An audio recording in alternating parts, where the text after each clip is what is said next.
I want to be the guy remembered for making people feel good through stories and through music. That's how I want to be remembered. What would I do? Say to make you stay. Hi, and welcome to a small, medium at large podcast.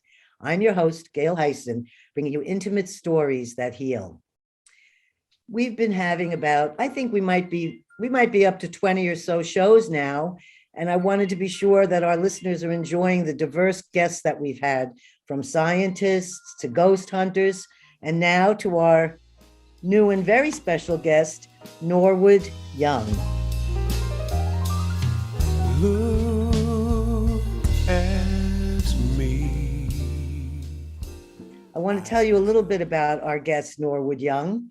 And before I do, I want to remind you the way you can find out about Norwood is to go to our website, or make sure you make sure you subscribe, make sure you share it with your friends, and have a great time listening to our show. So let me tell you a little bit about Norwood before we bring him on today. Norwood started singing at the age of 6 and soon signed his first album deal with major label MCA Magnolia Records, where he recorded an album titled I Can't Let You Go. He toured Europe, Japan, and Peru, and has been an international star ever since. Norwood got his big break on Star Search. While on a tour in Europe, he was given an offer he couldn't refuse and found himself the owner of a very lucrative nightclub in Germany. He saw the world as a singer on concert, Broadway, and off-Broadway musical theater stages. Controversy erupted over his choice to erect 20 statues of David on the front lawn of his estate in the famous Hancock Park neighborhood in Los Angeles that Nat King Cole first integrated in 1949. He was fighting for his rights in a neighborhood that had a racist homeowners association. So Norwood and the late lawyer Johnny Cochran fought all Norwood's real estate lawsuits pro bono and won every one. He wrote a song about this called Stand Up for Something. The talented Natalie Cole became his lifelong friend. In his torrid autobiography, Getting Back to My Me, The Chronicles of Norwood Young, he sets the record straight about his twisted past of childhood sexual abuse and later drug abuse. He wrote it with the hope of helping others heal from their pain. Currently, Norwood lives in Bangkok, Thailand, where he created the brand Hollywood Soul. And bi-monthly, he hosts Hollywood Super Soul Brunch. Later this year, he will launch Hollywood Soul Supper Club. Throughout his high-profile career, New Jersey-born Norwood Young has always used his music to express profound messages from the events of his life.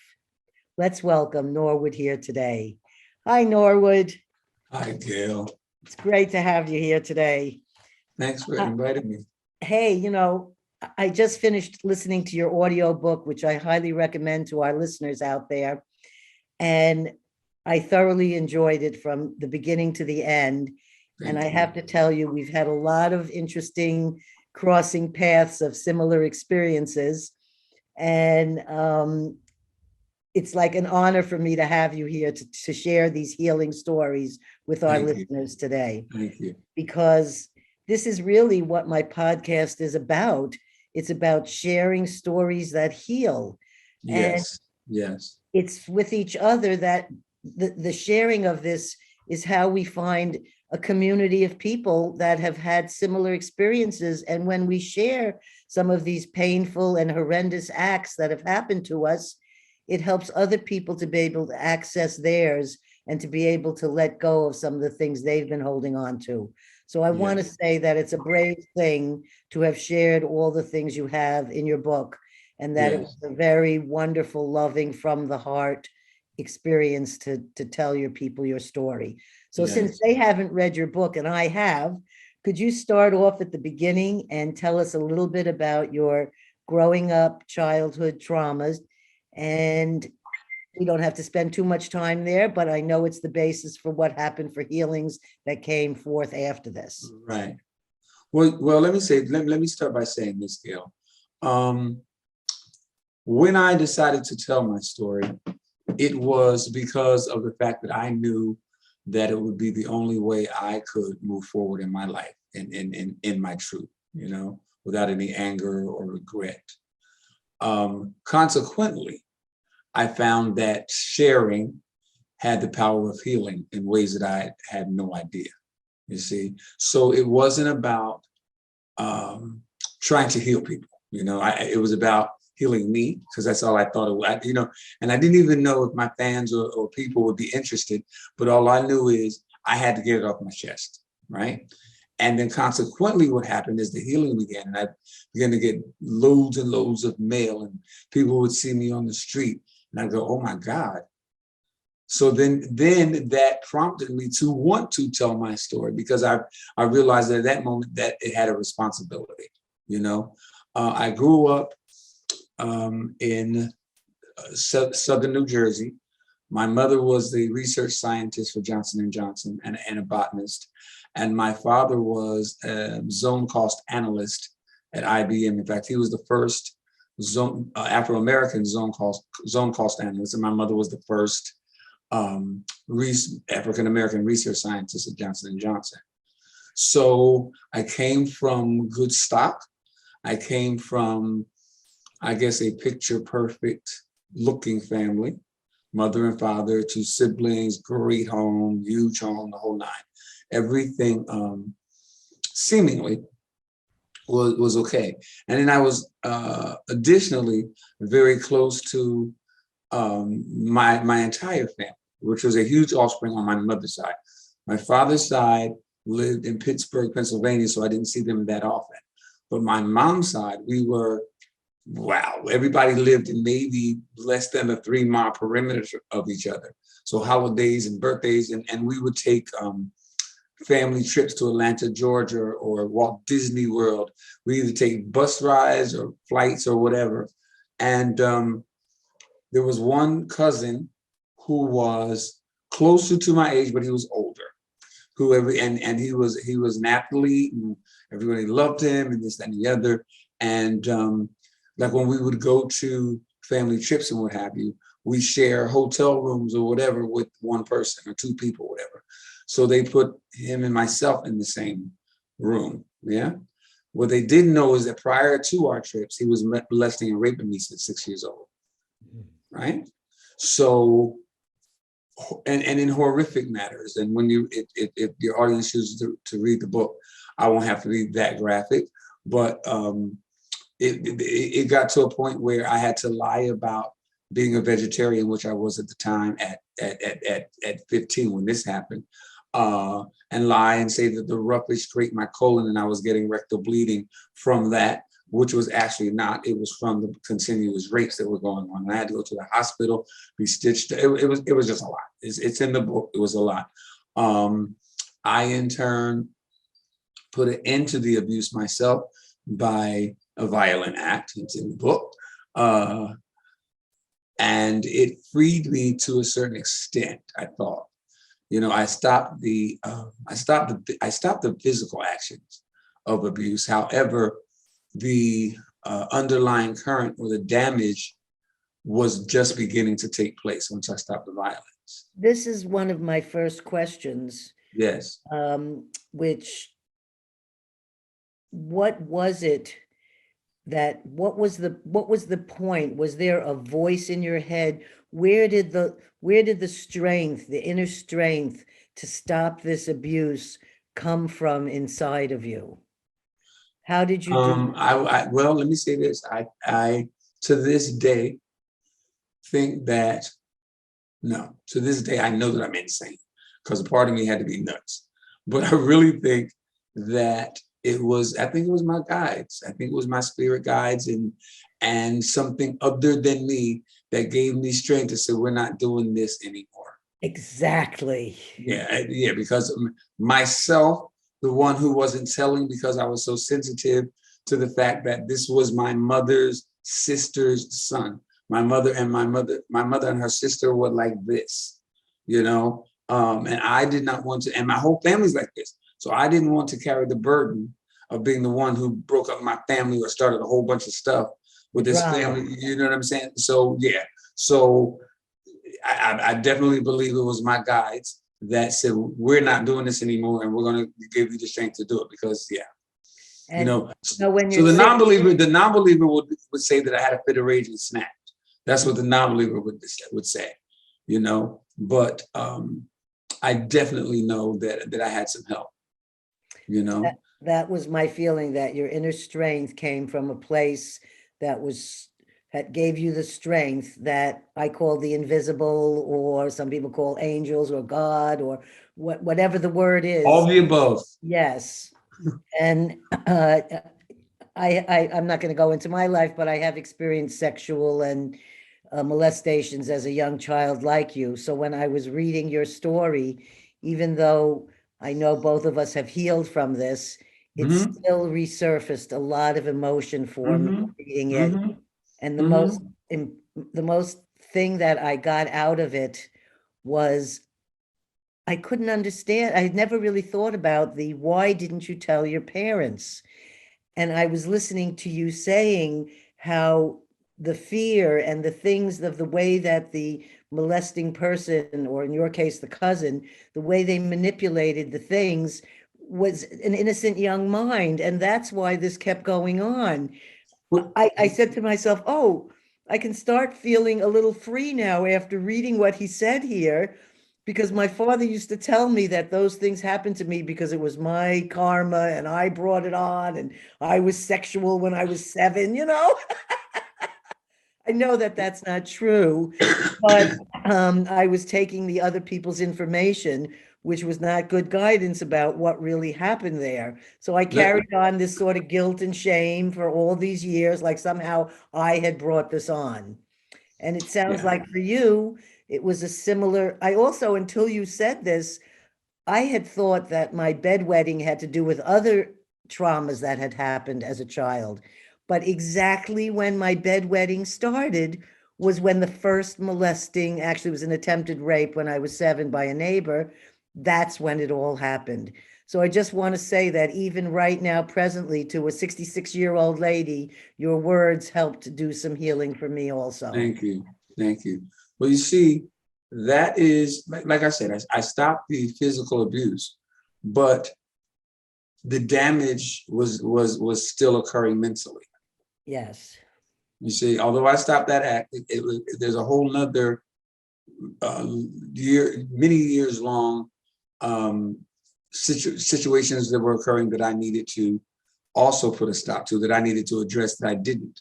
Because once the abuse stopped in my mind, I told myself, it's over, I'm great, Yeah. right? But those things led into drug abuse. Those things led into promiscuity. You know, those things, see, so we're talking ending at 15, 16, to me having a career and flourishing and having a lot of money. So I had loads of plastic surgeries, right? I reversed them, but I had so many surgeries done. And and here's the deal: when you live in Hollywood, which is the land of plastic surgery, and you're a celebrity, it's not even looked. I mean, it's okay. That's what you do. You know, Right, hey, lifestyle. you know, it's plastic surgery. What I was doing, Gail, was self-mutilating. I just wasn't cutting my wrist. You see what I'm saying? But I was self-mutilating, right? And so I like in my book, Getting Back to My Me, when I actually wrote the song, it's amazing how we can trick our minds into justifying stuff. So in essence, he stopped abusing me, and then I started abusing Mhm. you And I see? wonder if sometimes I wonder, is that way a way of feeling? Because the experience of whatever happened to you in that time with him, you were then just redoing it in another form. The both things were self-destructive to you. Yeah, but the difference is when it's someone else destructing your being and you self-destructing yourself. Yes. There's a difference. So I was like literally in my mirror one morning and not facing stuff, just doing it, right?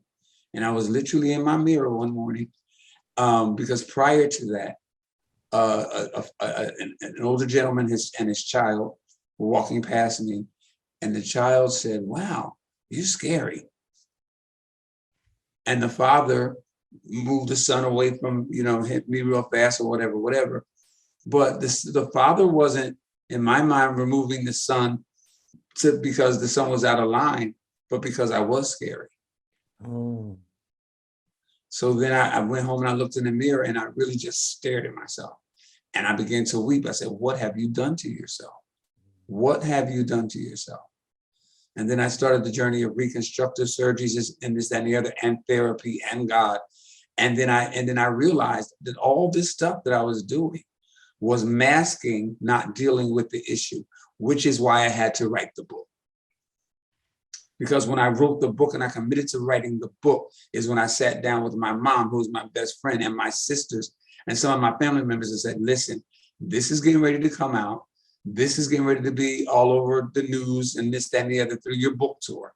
So I want to let you know this," which opened up dialogue, So then other people, my mom especially, had to deal with their own shit. Why didn't I see it? What did I do wrong? Nothing. This has zero to do with you. And as a parent, they don't really buy that, but that's the truth. And when I told my sister, guess what her response was to me? She knew? "He did it to me too." Oh, yes. You see. And So he had never said anything to you.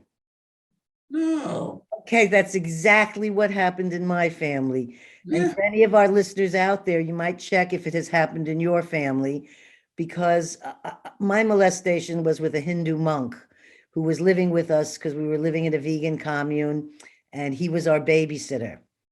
And I would know that he shouldn't be left. I didn't want to be left with him because he was molesting us, and he would put us in, he'd go into yoga holds and hold my body pressed against his body.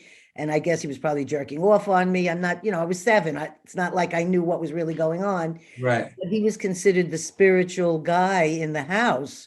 So it's like, he's the guy doing the yoga and the meditation and wearing the brown robes and the beads. That person couldn't be doing any harm to anyone. Right. And so when my dad would leave to go somewhere and I would be left with him, I'd just hang on his pant leg saying, "Please don't leave me with him. Please don't leave me with him." But nobody could figure out there's no reason for that. So they just left you with him. I did not find out until my adult years that he had been molesting my younger brother, who was 3 at the time, and my older sister, who was 10 at the time. The minute he tried it to her, he stopped, and she never let him do it. But nobody ever knew anything about this.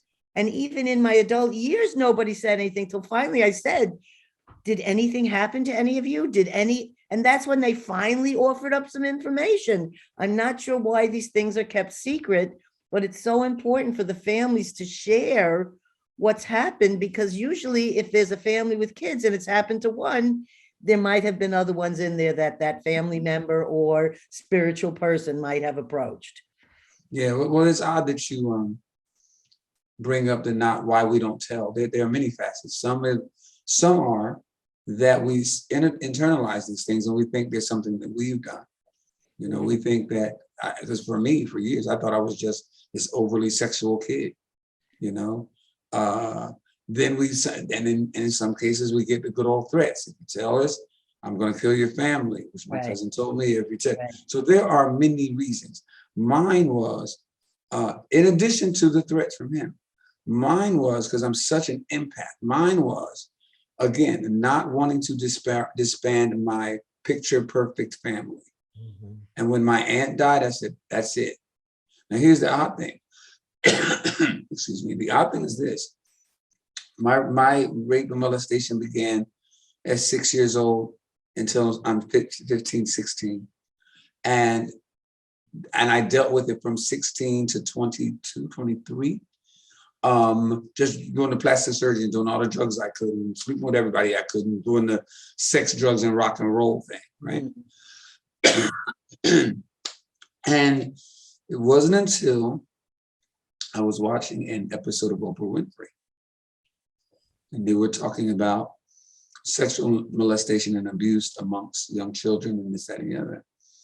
And I was watching this episode, and as they spoke, I said, oh my God, I'm a victim. I've been abused. I didn't like it, and I thought, and I stopped it, and this, that, and the other, but this was a criminal act. So then a whole nother layer needed to be peeled back. What do? Because I know this person is possibly doing this to other people. So it was a lot, you know? To this day, I have definitely forgiven him because he's not living rent free here anymore. You know what I mean? So that's that. However, I have not forgotten, you see? So outside of, I don't even know, and the last time I saw him, I don't know when it was, I acknowledged him. You know, hello, no, how are you? Because I don't give a fuck, excuse me, you know, but hello, and that's that. So it was a huge journey, you know, coupled with the dealing with the fighting for the racism in our neighborhood, and all of that was going on at the same time. I was hearing voices of him in the molestation. It was a lot. So I actually thought that I was losing my mind for a minute. Yeah. The act of forgiveness. I was in a retreat with Ram Dass. I don't know if you remember him, but he was like a spiritual guru-y 60s guy. Okay. Passed away a few years ago in his 80s. And he was teaching spirituality and meditation around the country and He was a Harvard professor. He was a friend of Timothy Leary's. And he dropped out, you know, turned on, tuned in, dropped out thing. And I was taking a retreat with him, and he said these words that I've always felt was really coined it. Not that I'm a big fan of his particularly, but he said, you don't put the rapist out of your heart, but you don't let the rapist into your home again. And I really got what he was saying, which was you forgive in your heart, because forgiveness frees you in that same process, but you don't then open the door and say, okay, well, you've raped me. Would you like to come and have dinner now? Oh, hell no. Hell no. So Because if you can elaborate on that. Yeah, well, the first thing that triggered me is when you said you don't take the rapist out of your heart. Is that what he said? No, he said you forgive from your heart. You forgive from your heart. Yes. Oh yeah. Well, most certainly, because forgiveness comes from you. You know, you got to forgive yourself. You see, and for me, anything, not only him, anything that is not good for you, that you allow to exist in your being, that because you have not forgiven it, stops your growth, stunts your path. You see what I'm saying? So in order to move forward, you got to let that go. And I have let it go. However, I've not forgotten it, and I use it as a tool to help people. You see what I'm saying? Because here's the deal. What I went through, I would never, ever want anybody to have to deal with it. But I would not have changed a thing, because I would not be the man I am today had I not had to deal with it. Let me support you in that. I've had the same sort of comments where people say, I don't understand how you could speak to your family after what they've done to you. I mean, they lied to me about who my mother was. Everybody knew except me. I mean, it was a crazy making growing up childhood. And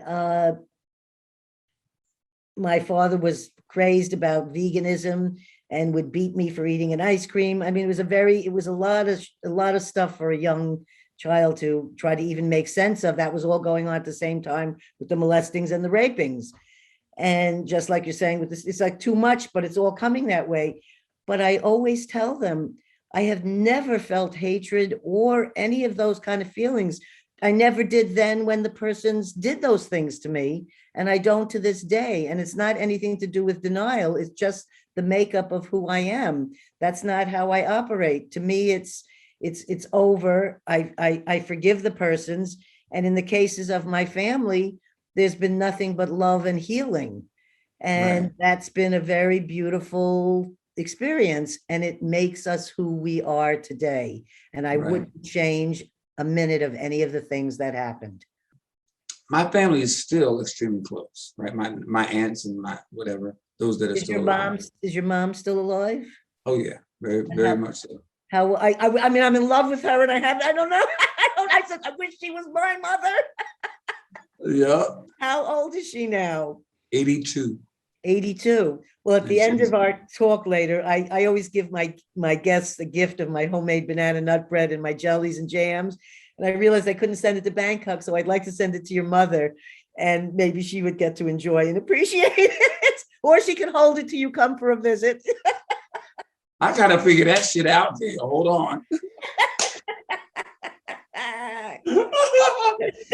I'm just saying, I have to digest this and figure out if there's a way it can be sent to Thailand, or if I do have to bite the bullet and let my mother have it. We'll figure this out. Or when I go to America next year, I'll say, Gail, I'm on my way to America. Ship it now. okay, I And then can do I can that too. But I just want to say what a wonderful woman and what a wonderful mother. And I'm just saying, I wished I would have experienced something like Yeah, that. my mother is absolutely amazing. She drives. She has quick story about my mom. So, because I've lived abroad for so many years, I decided that while I was living in LA for a brief period, maybe a year or so, I decided that since my mom, and this is before she was turning 80. Now my mom is active in this, that, and the other, but I said she's getting older, so maybe I should go spend time and live with my mom or in the vicinity or whatever. So I'm there. So she was not active on Facebook at the time or any social media. So I was telling people on Facebook, I think I'm considering moving back to New Jersey so I can hang out with my mom and da da da da da. Okay, so I go home and I'm hanging out. I'm staying at my mother's house. We're like a month in that I'm staying with my mom, and she calls me on the phone from her boutique, which she had, and she says, "Honey, let's go to dinner tonight." I'm like, "Okay, let's do it." So we go to dinner and we're eating.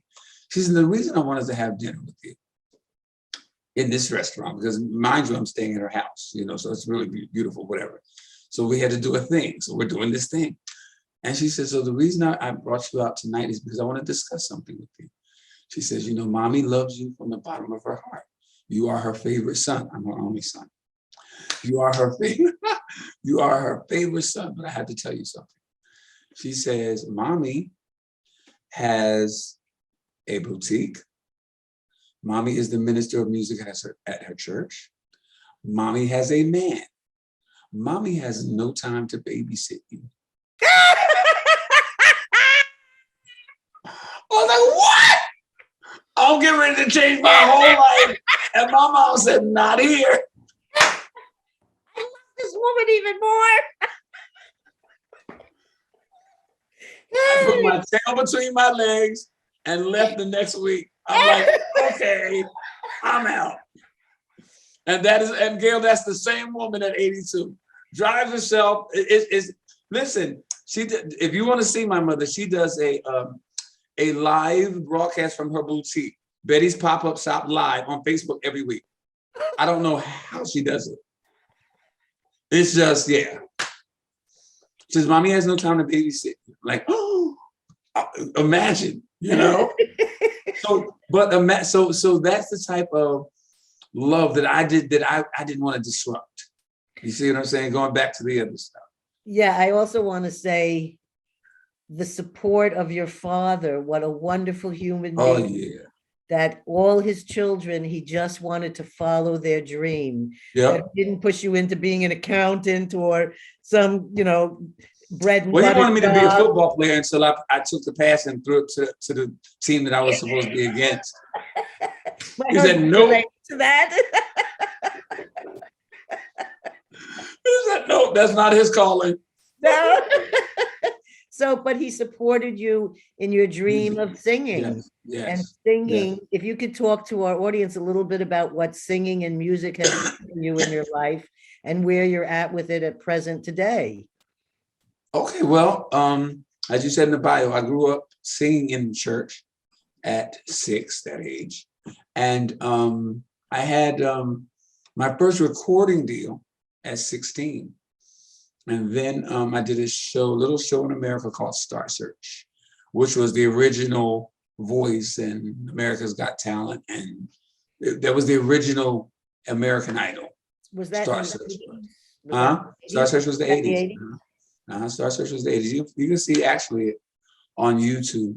So that took me all around the world. I bought a nightclub in Germany, worked with everybody from Whitney to Gladys Knight if you read my bio, I worked with everybody. Well, not everybody, but a Jennifer lot Lopez.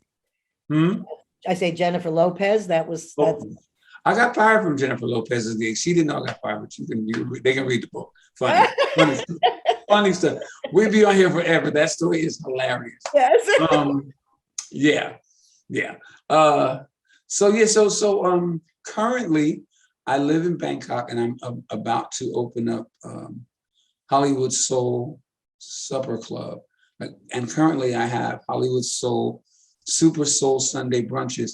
And the reason I decided to open a club is that if I'm going to sing, I want to sing for my own supper.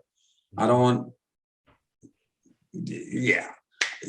Well, So, and I've done it before and I'll do it again. So, and when I found out here, there's no representation of authentic soul culture, American soul culture at all. However, it is often, they try to emulate it. They want it so bad, in their dress, in their, but I know I'm it. This is it. So there's French food, there's Vietnamese food, there's Thai food, of course, there's French, there's Italian, there's Mexican, there's Greek, there's every type of representation of food here, but authentic soul food. And my light went off and said, uh-oh. And then there's no authentic soul music here, which they try to duplicate. And this, that, and the other. I said, uh-oh. And God said, listen, put those two things together. And that's what I've done. Gotten my investors. I'm currently looking for a venue. So 6 months is the target date for Norwood Young's Hollywood Soul Supper Club. I bet I'm sure your opening is going to be a gala blast event. I can't wait. I've heard. I can't wait. And here, like, there's no me. So I'm in a place where I am totally loved and received on me, not because of what I had. In America, a lot of my celebrity is because of what I had and talent. But there, you walk every 6 blocks, there's somebody who sings in America. The difference with mine is that I was Grammy nominated, and I could do it. I'm a great performer. But the difference is I'm a dime a dozen in America. Mm-hmm. Here, by myself, you see, from food to talent. So there's no, other than there is really no representation of authentic soul. So when I saw that, I'm like, wait a minute, why not? So now they even want me to do Hollywood Soul in Singapore. So in all of Asia, I can, thank you, God. Well, there was something you wrote about, or I read in your book, I'm not even sure now because I've been in Norwood for 2 days in Norwood land, about one of the reasons that, because a lot of people say, why would you leave the United States? I know that one of the reasons is what you just said about it's better opportunity for you, but also if you could speak a little bit about how you felt. I'm married to a Black man, and there's I would never take a trip with him to Alabama, going to the South as an interracial couple, even in 2022. Okay. Could you speak a little bit about how you felt as a Black man in Los Angeles, in situations where we know what's been going on here? We have the Black Lives Matter finally, and there's finally been some justice for some of the people who've been killed by police officers. But let's think of all the years that none of that justice was brought up. So I was Yeah, and wondering. I'm a leader. I'm a leader here in the Black Lives Matter movement. Great. Yeah. Well, call it naivety, call it me being in my own world. When I purchased my home in Los Angeles, it was due to the fact that prior to buying the home, I lived in a place in Los Angeles called Studio City, which is like 10 minutes outside of Hollywood, suburban, really nice, right? But that is when the earthquake happened, and I had never experienced an earthquake. I didn't know what the hell was going on. 4 a.m, I'm on my sofa butt naked, and I'm having Haagen-Dazs ice cream, cookies and cream ice cream with Doritos. So you let that ice cream get to a certain temperature, and you scoop that ice cream on that Dorito, baby. I'm telling you, that's some good eating. I'm gonna try it. I'm gonna That's try how I try. Listen, gotta get. It can't be too soft, but just enough to dip and not break the chip, baby. I'm trying to tell you something good. Okay. So, For all our so listeners, that's Doritos and Haagen-Dazs. Dorito, yep, and Haagen-Dazs cookies and cream. Okay, cookies and cream. Cookies and cream. All right. So the earthquake happened, and in front of me, the wall split. And I think that, and at the time I was Christian, and I'm saying to God, okay, this is the rapture. So I ran out into the street butt naked. You must have a good tush. Listen, good everything. Okay. So, so I ran out into the street butt naked. This woman is like, "Oh my God, you're naked." I'm like, "Bitch, do you know the earth just moved? And you come from the east. We all gonna die." I was like, "Get a good look. We all gonna die." So that scared the bejesus out of me. I actually needed therapy because I'm not a control freak, but I like to know that I'm the creator of my destiny. So I went and stayed in the hotel for a week, and then the after shocks drove me completely insane again.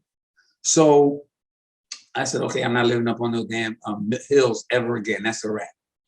So my lease was up in like 2 weeks for my townhouse. So I said, nope, I'm getting a house. So I drove around neighborhoods, and I found the house was set on a corner lot in Hancock Park. The inside of the house was atrocious. Every room, every carpet, every wall was Pepto-Bismol pink. That was the color. It was some Arabs and yeah, Pepto-Bismol pink. And I said, but I could see the vision. I said, just make everything white and I can go from there. So that's how I ended up there. So but my first year, I leased the house. I guess it was, I don't know, 20,000 a month, something crazy, right? So I leased it. And then the owner of the home says to me after my year lease is up, listen, I'm getting ready to put the house on the market. Would you like to buy it? And when I rented, it was with the option to buy. Mhm. So I did the 20,000 times 12. I said, well, shit, that's a great down payment on the home. So I said, yeah, I'll buy it. I put the down payment on. A year later, I bought the property, right? When I bought the property is when I decided I needed to Norwoodize it. And I came and all right, so there were these tall, well, they had to be 20 feet, juniper trees that lined the front of the house. You can go online and see the house. I actually did. Did you? Okay. So there was these juniper trees in front of the home. I was coming home one night and there were people hiding behind my bushes, either a break-in attempt that failed, and I came home at the same time, but all I know is I saw them jetting from the trees. Next day, I'm on the phone, rip every one of these freaking trees out. So now it's like really barren, really ugly, whatever. And then so in my life, because of the rape and the whole thing, I relate to the David and Goliath story, you know? So the Goliath being the situation, and me being David, who was the poet, who was the psalmist, who was, you know what I mean? Harmless pretty much. So I said, okay, I'm gonna put a statue of David up. So I have one statue of David in my yard. And then I put gates up so they couldn't jump over, get in my yard. So that was why I did it. One or two neighbors had something to say about my statue. Okay. So I then got 19 more. I just love it. Yes. Line, no property. right? And then what started happening is, based on that, the homeowners association got together and built legal defense and legal cases against me. First thing they tried to say is that my gates were too high. Then they said that something about the statues. I don't care if you don't like it, don't look. Hey. So they were really legally trying to get rid of me, right? So I am so caught up in the statues and the gates and the legalities. What I really didn't realize is that Nat King Cole lived right down the street, same street. And there had been, they had burned crosses in his yard. In fact, Nat had to get his agent to get the house in his name because the agent's last name was a Jewish name. So the homeowners association, when they were going through the computers, never knew, right, that a Black man had owned the house. In my case, my house never went on the computers because I did the deal with the owner himself. So I went under the radar. So their thing was not only how we're fighting against these statues and him, how did he get away with it? So in their mind, I did something underhanded, like what Nat did, not at all, right? So then it dawned on me that was a smokescreen for racism. Mm-hmm. And then I live on a corner property. What the hell? And he's a rock and roller. Ah! And this neighborhood was non-Orthodox Jew. This neighborhood was all white. I have to say this particular Black real estate situation was very common. And my mother-in-law was a Black woman in New York, but her married name was a Jewish name because she'd married a Jewish man named Daniel Levitt. And so when she went to the neighborhood of Roslyn in Long Island, it was all white neighborhood. And since she hadn't actually looked at the house, but the husband had, and he's the one who purchased the home, nobody said anything because they thought the Levitts were moving in.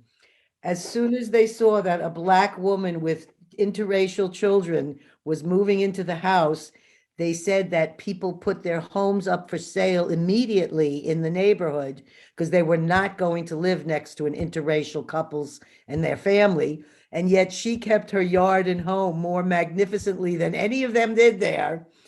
They still shunned her and, then treated her very poorly and unwelcomingly. So, and that was in the 60s. It's no different now what you just experienced there. This happened in West Coast. This happened in 96. And the thing is, what's astounding to me is that, as you mentioned in the bio, Johnny Cochran won all my cases. Actually, we went on television. Johnny Cochran won all my cases. And then neighbors started inviting me to dinner. I'm like, no, because you're going to poison me and get rid of me some kind of way. I'm like, I gracefully decline. And then the funny thing was, I was very well known for elaborate parties, very elaborate parties, many a year. And I wish I could have seen one. That's all I'm saying. And they want to be, because for instance, I did one party called Coming Back to America, which was a spinoff of Coming to America from Africa. You remember Coming to, right? Love that. So in my front lawn, I had a giraffe, I had a monkey, I had an elephant, I had a lion, I had a tiger. The giraffe scared me because he was so tall that the party was going on downstairs already in the front lawn with all the animals and the dancers and the whole nine. So I wanted to peek out my master suite. If you open the window, it overlooked the street, so I could see my front lawn. So I looked out to see what the party was looking like before I made my entrance, of course. And the giraffe met me just like this. I almost had to change my laundry. Do you hear me? So what ended up happening was, so the news and the media and the press, everybody came. So the traffic was like nuts. So now my neighbors are like, okay, if we can't beat them, we better join. So now they're like, well, when can I get invited to your party? And I'm like, well, it's invitation only. They're very private. because now I'm that same night that you dug in my back, I took it out and put it in yours. You know, So so I you went were from them asking trying to, celebrities and very famous people, and Rolls yes, Royces are oh pulling yes, up. oh yes, Neighbors are starting to feel like they're missing out. they did, and they did, and you know, so the people that are watching on television is in my lawn with the damn monkeys and the elephants. Go figure. So I went from I went from what they considered an eyesore and this, that, and the other to being a tourist attraction on all the Hollywood maps, and the property value soared. So and let me tell you this about, and we'll leave the house. Upon leaving, I had an estate sale, and those statues that they ridiculed me about, I signed and named every one of them and sold them for $20,000 a pop. And how long did you live here in this home? Was it about 20 years? 20 years, 20 years, 20 years. 20 years. So you put up with a lot of shit. Well, here's the deal. Yes, I did. They shot a bullet through my windows. They paintballed the house and da da da da da. But the funny thing is, I didn't. Yeah, this is going back to my story. I missed my point, but here it is. The funny thing is, for years and years and years, I thought it was because, even down to when Johnny took the case, we were fighting the case, the thing of the statues and the gates, you know. And it took me a long time, and I went back to him before he died. I said, Johnny, this was a racism case, man. He says, oh, I knew that, but I didn't want that to be the fundamental reason. I didn't want us to play the race card, because you did not violate anything. Mhm. You did nothing wrong legally. So you hurt people's feelings is what you did. And then you're outshining this neighborhood. What are you doing? You see? So for the longest time, so as an adult, I'm like, oh my God, racism really persists. And when I knew it persists, but I was not a victim of it because I'm a celebrity and I'm treated a certain kind of way. So I didn't see it. Mhm. And even this I'm a fighter, as you know. So I'm used to fighting. It's not the issue. But racism is a whole different demon, you know. So I didn't know. So once, all right, so in the video where you say stand there, when I did the video called Stand Up or something, one of the lyrics is, you're getting on my nerves. You're getting on my nerves. Look it up on YouTube, Stand Up for Something, right? And again, now this time I caused the ruckus in the neighborhood on purpose. So I went to the casting agency. I hired drag queens. I hired motorcyclists. I hired every misfit that people would think were misfits. And we had picket signs for one of the scenes. And for 6 hours of marching down the street.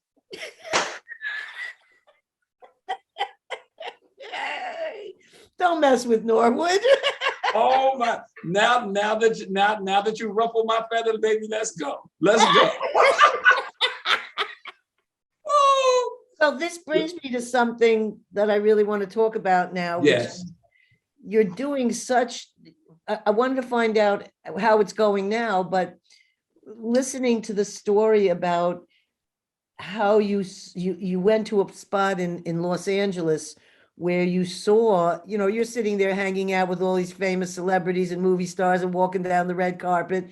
And one day you decide to go see how the poor are living, that are the homeless, that are on the streets. And you're talking about the families and the things that you saw, that you were so moved with compassion for these people that you started a nonprofit organization. I was wondering if you could tell us a little bit about that and if it's still going on. And the fact that even if it isn't, the fact that you did that much at that time was a very wonderful, compassionate thing.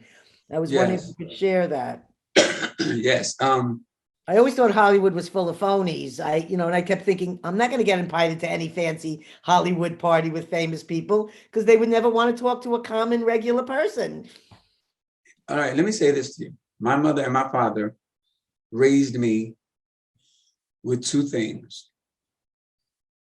Therefore, by the grace of God go I, which is a Bible scripture, right? Therefore, by the grace of God go I.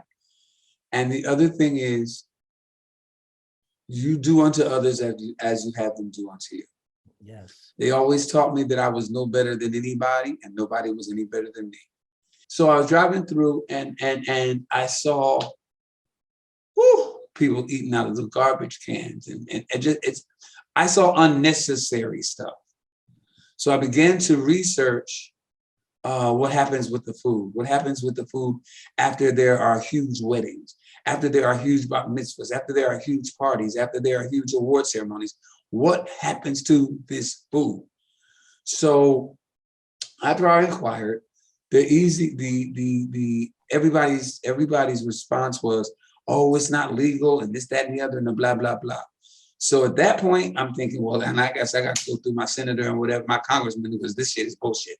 So as it turns out, in 1996, Bill Clinton passed a law called the Good Samaritan Act, which allows restaurants and all of the things that I just mentioned to donate their food as long as it's done within a 24-hour period. So that's all I needed. Now, you're either a soulless hypocrite or you're gonna give me this food. Now you figure it out. Because I'll definitely go to the press and say, such and such and such, here's the Good Samaritan Act, and they refuse to help the people. So yeah, so it was kind of emotional blackmail.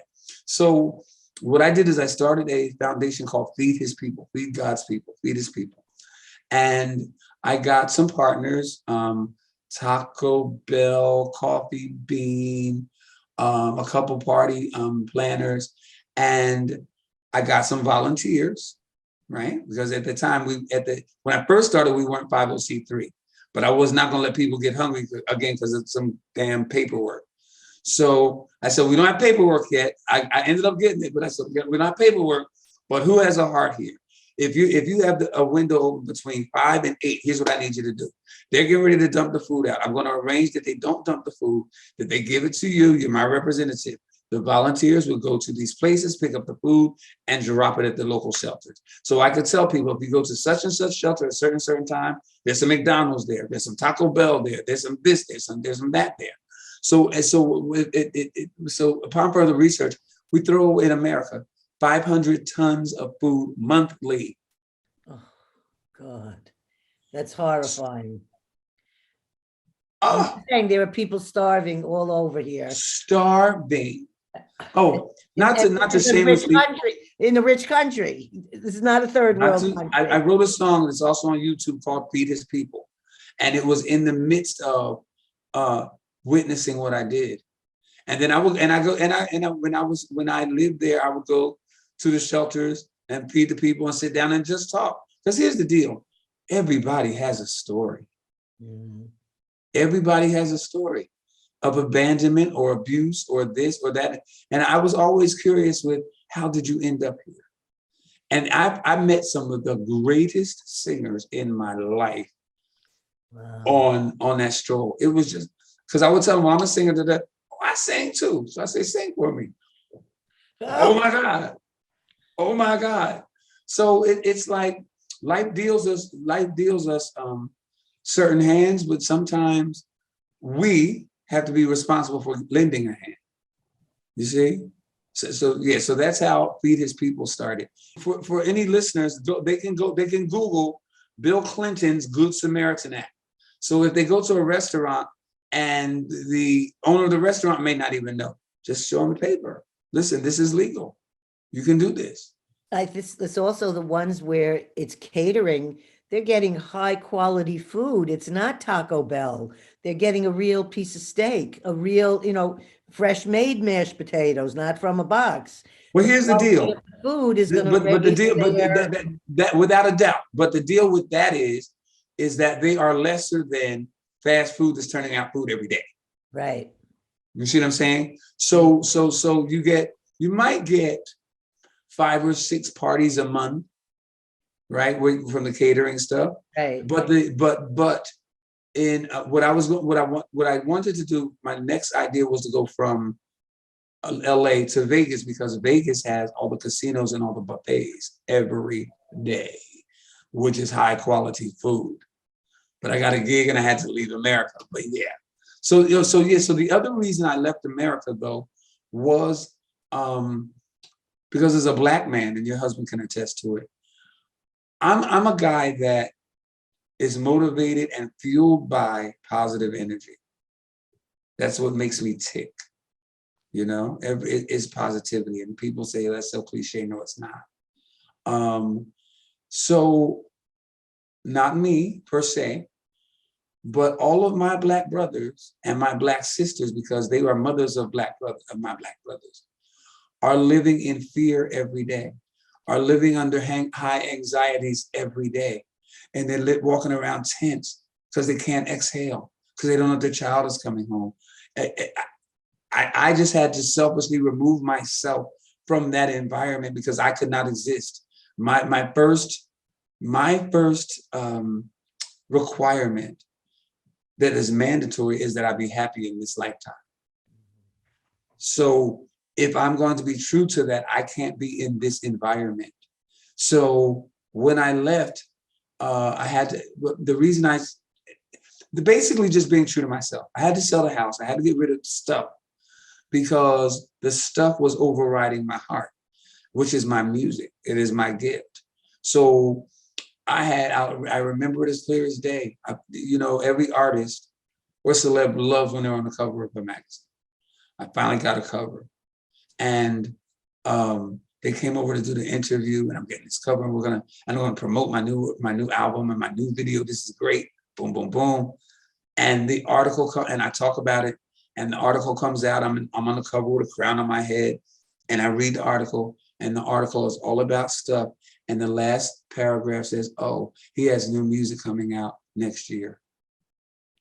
So was it all about being the king of Hancock Park. It and was all that about, there? listen, it was all about ugly stuff. And not on the surface, but the underlying, I'm the king of Hancock Park because I won the racism war. Ah, You see what I'm saying? I do. So I get accolades for beating something that I shouldn't have had to, something that was ugly and wrong. I'm glad about it, but no. So when that point, I don't want to be remembered for the guy who fought racism.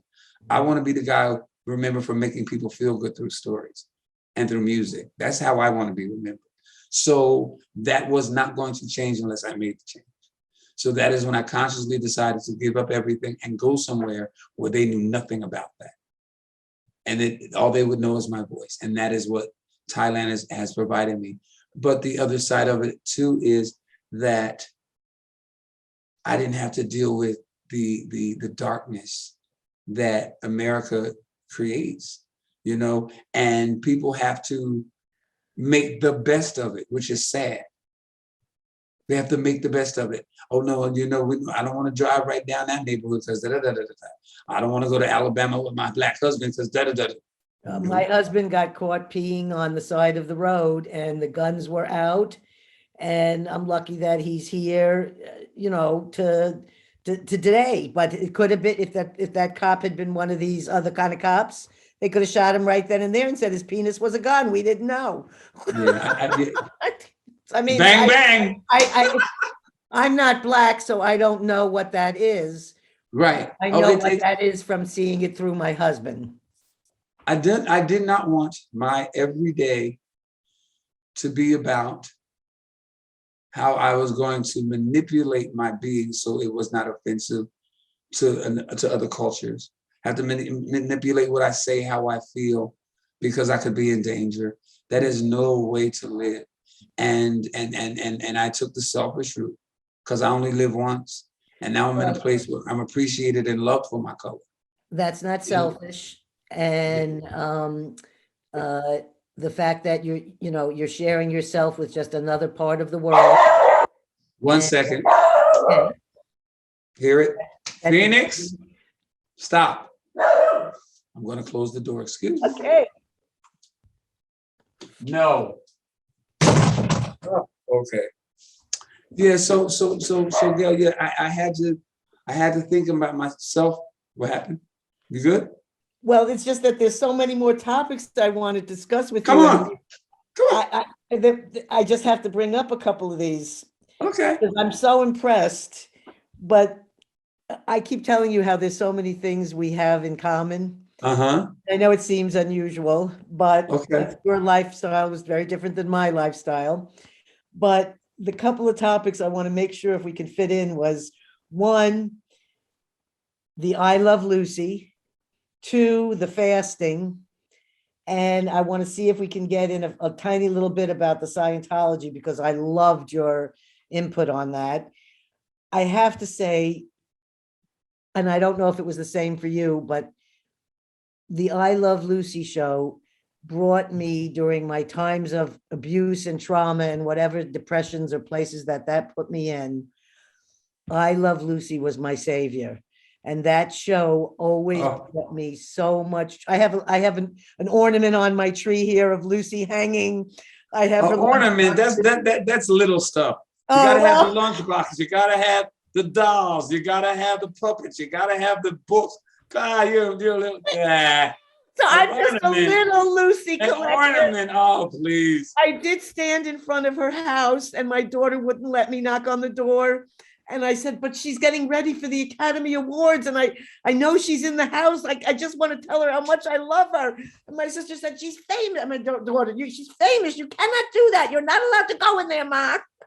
So I just sat outside her doorway and just sent her, I love you, Lucy. I love you, Lucy. And she Yeah. died, I think, a year later. I can't remember, shortly after. So I was so glad to feel like I'd tried to connect to her.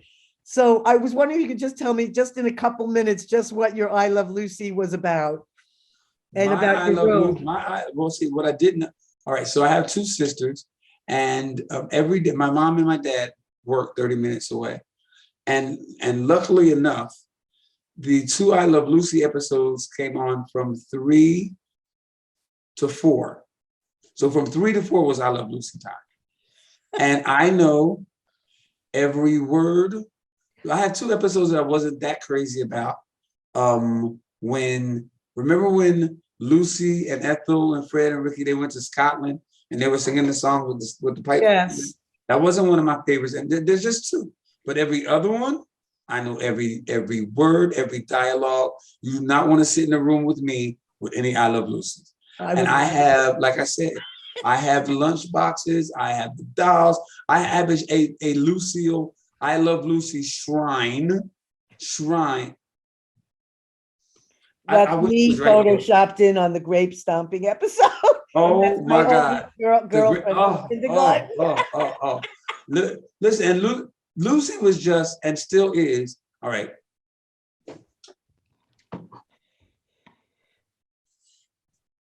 It's so tasty too. Oh my goodness. Vitamin Benjamin. Try a little bit of vitamin Mitty Man. Boy, it's hot in here. So then in your room, was this in LA? You had one room that was all I had a shrine. I Love Lucy shrine, of course. Oh. And see, I had the DVDs. Yeah, it's. I'm a bit of a fanatic. Well, you know what's odd is, I Love Lucy ran in the 50s and ended before I was even born. And Michael Jackson has that same effect now. Mm-hmm. He's been dead and gone for years, and kids who never even known who he was while he was alive emulate him, and he's their hero. So it's that same effect. Because I said, well, how's that possible? And I said, oh shit, Lucille Ball, that's me. Yeah. So that was one thing I had to share with you. Yeah. Before, I wanted to talk to you about, you did mention how you were exposed to fasting at a certain point in your life. I can't remember who told you about it, but I wanted you to know that I was raised on fasting. So my father used to do 30-day fasts all the time to cleanse his body, water only. And my mother worked in the fasting clinics in Southern California, where I think it was Dr. Benish, and I can't remember what the other names were, but she would make the juice for the fasting patients. When they would break the fast, she would be making the fresh juice for them. And so when we were sick as kids, I had never had an aspirin. I'd never had any kind of pharmaceutical drug. The only thing that we were given if we were sick was fasting. And we fasted on water, and we healed. And I saw amazing healing through fasting. My father was nearly killed in a car accident when the Swami who used to molest me was being taught how to drive by my dad. And he went off to Swami Satchidananda in the sky and let go of the steering wheel and went off into, meditation land or something. And they were nearly killed. The hospital said my dad had 6 months in the hospital where they could put him back together. Jay Dinshaw, the head of our vegan commune, took him out of the hospital immediately. They only bandaged him. He wasn't even fully conscious. And he was fasted in a dark room for 6 weeks. And he came out healed and walking again with all the broken things, or everything came back together in his body that they said would take 6 months. But under fasting and color therapy, it took 6 weeks. So I myself have only fasted up to 9 days at a time. I've never done anything more than that. And I only once fasted in a professional place. And the results of the healing mentally and physically is wonderful. And it seems like you experienced that by going into fasting for like 21 days at a time. So I was just wondering if you could give us just a couple minutes about your fasting experience. Okay. Oddly, you should say that because I'm starting my water fast today. Oh, Yeah, like Debbie I and am. like I am. Brost, Debbie and I, if we got that, those of you who don't know, Debbie is the number, according to TripAdvisor and me, Debbie's the #1 psychic here in Thailand, number 10 in the world. And she's an amazing person. She's been a guest here on Gail's show. She and I are starting our fast today. Now, when I was a practicing Christian, now I live my life Christ-like, and I don't deal with the organized religion aspect of it. I'm When I so was a happy practicing, I heard that. huh? I said, I loved you even more when I heard that. Yep. Yep. So when I was a practicing Christian, we're going to Catholic school every day. I had religion all over me. Both religions practice Lent. So that's the day Christ was crucified to the day he rose. So that's the 45 days, right? So there would be corporate fast. So you didn't eat from sun up to sundown. So you go get your ashes on Ash Wednesday, walk around with a big black dot on your head all day. Anyway, so that was my introduction to fasting. So always learning the necessity to sacrifice for something, or you know what I mean? So then I learned about the fasting that you can do because you clean the toxins out of your body, right? So fasting, so I was fasting at least on my own and as an adult once every 2 months or what have you. But I would when I was younger, it was the 45 days and this and the other. And then I would fast for maybe 30 days, whatever. But I always said that I need sustenance. So that water fast that your dad went on and you went on, for me, was some bull crap. I was like, hey, I need. So cut to now, I haven't fasted in 2 years maybe. And about 3 months ago, stuff just started going out of alignment. It was a mess. Drama was just coming out of everywhere. Not anything like horrible that could not be dealt with, but stuff with my band here and having to find a new band and just stuff. It was horrible. And I'm opening up this new club. I'm just looking for a venue and this, that, and the other, and just stuff. And I said, and I don't know what Spirit did. Spirit said, well, you don't remember you used to fast? Norwood, what's going on with your fasting? I'm like, oh, right. So it dawned on me that I can fast. I can do a spiritual manifestation fast. Mm-hmm. And that is what I'm doing. But to up the ante, because I'm a pro with all the other stuff, I'm challenging myself to do the shit I've never done. And that's that water fast. I can't like this for the next 5 days. And then when breaking the fast, I'm gonna do fruits and vegetables for the following 7 days, which should be relatively easy because I'm vegan, right? Mm-hmm. But I can't tell you how excited I am because it was almost like the white light bulb went off. I'm so excited to intentionally put things in place into the universe, to intentionally have goals, and then putting my own crap to the test, putting my own stuff to the test through sacrifice. You see? So I'm calling this my manifestation spiritual fast because it's with intentions. right? So I wrote down on a piece of paper what I'm manifesting. It may not happen for a month, it may not happen for 6 months, but I know it will come because the thing, without a doubt, when I fasted, and like you just said, stuff happens, and it doesn't, and stuff that you didn't even predict would happen, nor the way it would happen. Debbie gave me a reading. All right, so here's the deal. I decided that I was going to do the spiritual fast on Thursday. And I asked Debbie, I said, you want to be in it with me? Yeah, because her situation is this. Okay, she's going to kill me for the record, Gail. So if I come up missing, you know she killed me. So, so Debbie has been on this weight. Bangkok. Come get me. Come get my body. Yeah. I want to be cremated. Okay. Yeah. All right. Me too.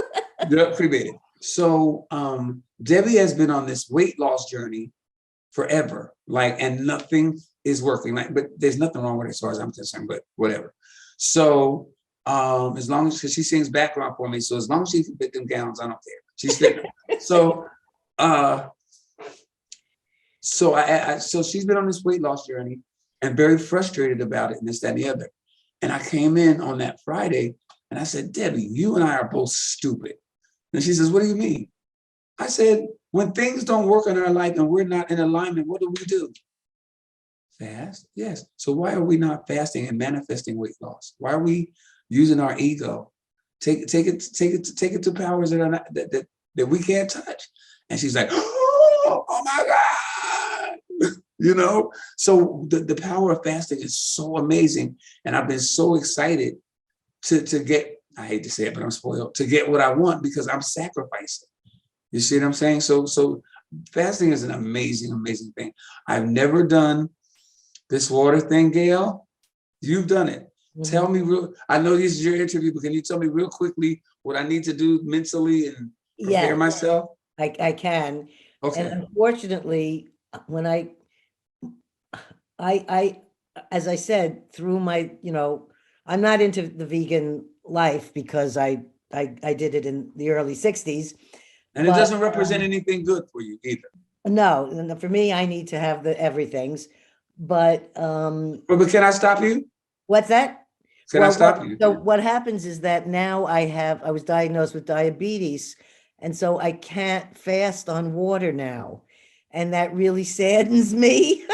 And it's even my dad, who was, as I said, fasted for over 30 years doing fasts. He said, once I had gotten that diagnosis, the first thing he said to me was, you can't fast anymore. Not with that disease, you can't fast. So what I want to tell you about the water fasting, which now I wish I could be able to do, is the first 3 days of water are the hardest parts. And if you can get past those 3 days, then the rest of it is smooth sailing. There is you lose the complete desire for food. You start to go into a more, I don't know if you want to call awareness, spiritual, sensitive, dreams are clearer. There's a lot more clarity, but not until you go through some of the detoxing part, which is when the poisons are coming out of your body, as you know, and it comes out in your breath and, if you're sweat or whatever, however which way you're eliminating. But those 3 days are the most torturous days that feel like there's no way you're going to be able to do Thanks, this. Gail. Thanks, Gail. And then once you get past that third day, it's like, I could do this for forever. I could do this for as many days. So it's only a 3-day trial. And then you're ready to go. And also the body starts to, you have in the beginning the lack of energy from the detox and the poisons coming out in the body and all this, and you do sleep less because you're not digesting any food. I do recommend, cleaning out your intestines and having an enema or whatever way you clean out if you take something in the mouth to clean out your bowels, but it's good to clean out the bowels because that's one of the places where you can get poisoned from while you're fasting, and to clean out your intestines first.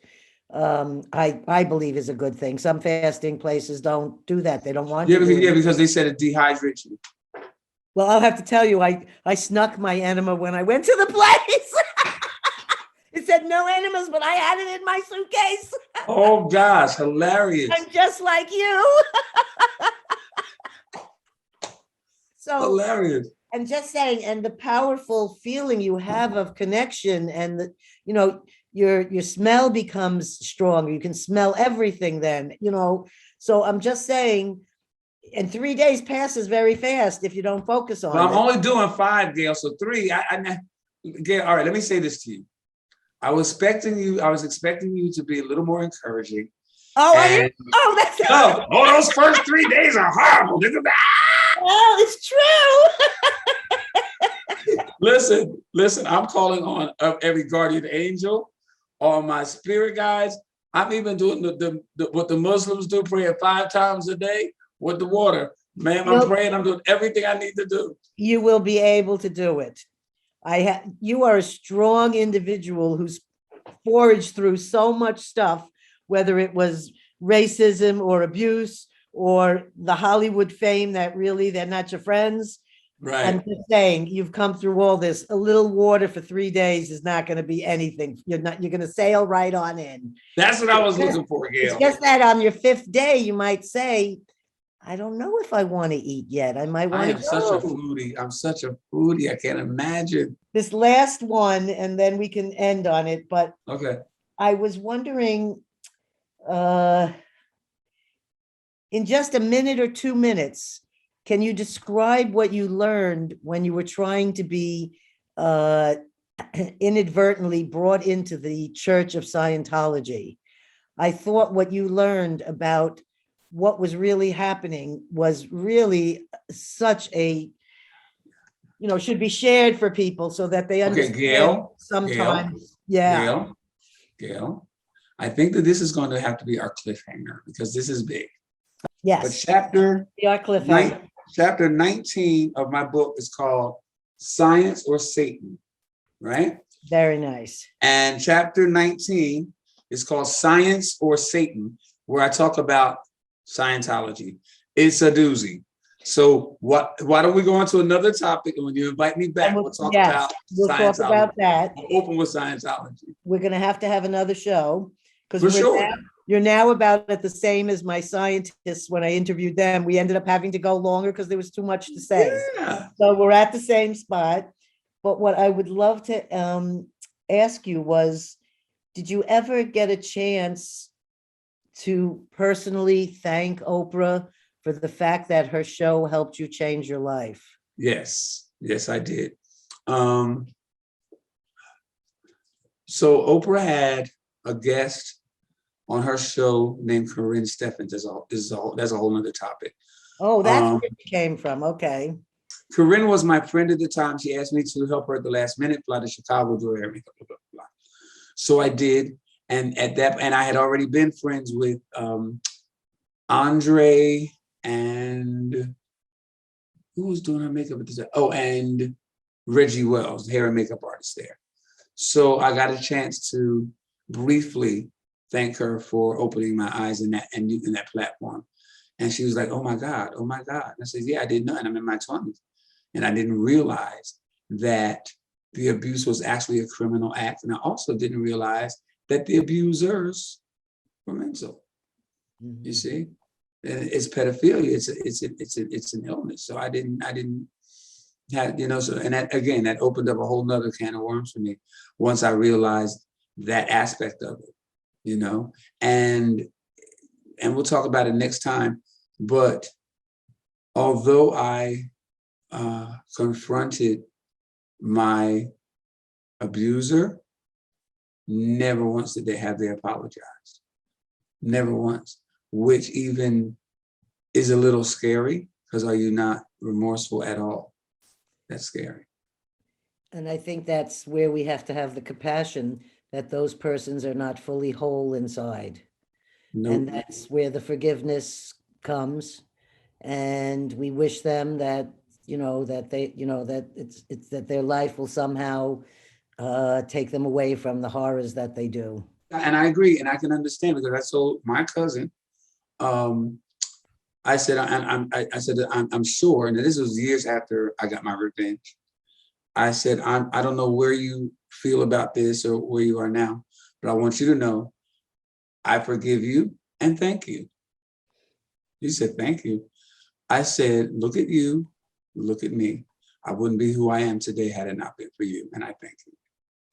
Well, I think that's a beautiful note for us to end our talk on, knowing that we are Okay. going to have another one. Yes. Besides which the amount of laughter between you and I is very good. You're at home. After I was crying reading your book, now I can sit here and we can roll around in laughter. So Yes, it's a beautiful thing. wonderful, wonderful thing. So just stay there for 1 minute. Okay. I want to thank our listeners for enjoying our conversation about healing stories today with Norwood and Gail. And we hope that you'll like, subscribe, comment. If you have any Share. questions, share. We'll answer any questions that come to us. May take a while, but we will get to every question. And also remember, share your stories just like we have today, because stories can heal.